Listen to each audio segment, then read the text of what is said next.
Diabetes আপনার শরীরের কোন কোন অঙ্গকে সবচেয়ে বেশি ক্ষতি করতে পারে? ডায়াবেটিস কি শুধু রক্তে শর্করা বাড়ায়? না, নিয়ন্ত্রণে না থাকলে এটি নীরবে আপনার শরীরের গুরুত্বপূর্ণ অঙ্গগুলোকেও ক্ষতিগ্রস্ত করতে পারে। চলুন জেনে নিই কোন কোন অঙ্গ সবচেয়ে বেশি ঝুঁকিতে থাকে।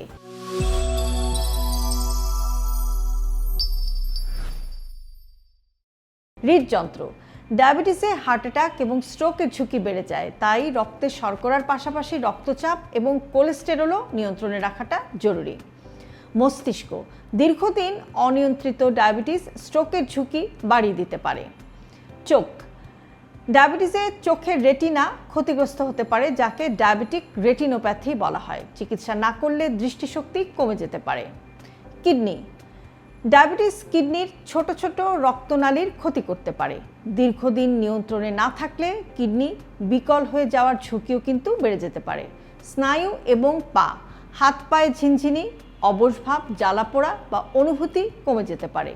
এ কারণে পায়ে ছোট ক্ষত হলেও অনেক সময় রোগী টের পান না, যা পরে বড় জটিলতায় রূপ নিতে পারে। দাঁত এবং মাড়ি। ডায়াবেটিসে মাড়ির সংক্রমণ এবং দাঁতের সমস্যা হওয়ার ঝুঁকিও কিন্তু বেড়ে যায়। কী করলে ঝুঁকি কমবে? রক্তের শর্করা নিয়ন্ত্রণে রাখুন, স্বাস্থ্যকর খাবার খান, নিয়মিত ব্যায়াম করুন, চিকিৎসকের পরামর্শ অনুযায়ী ওষুধ গ্রহণ করুন, বছরে অন্তত একবার চোখ পরীক্ষা করুন, নিয়মিত কিডনির পরীক্ষা এবং প্রতিদিন নিজের পা পরীক্ষা করার অভ্যাস করুন।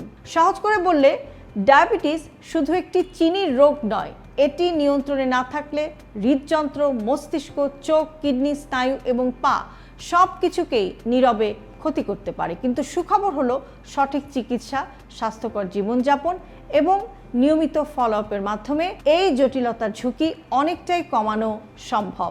আপনার পরিবারের কারো কি ডায়াবেটিস আছে? হ্যাঁ কিংবা না কমেন্টে জানান। আর ভিডিওটি বেশি বেশি শেয়ার করুন, কারণ ডায়াবেটিসকে যত দ্রুত নিয়ন্ত্রণে আনা যায়, তত বেশি গুরুত্বপূর্ণ অঙ্গকে সুরক্ষিত রাখা সম্ভব।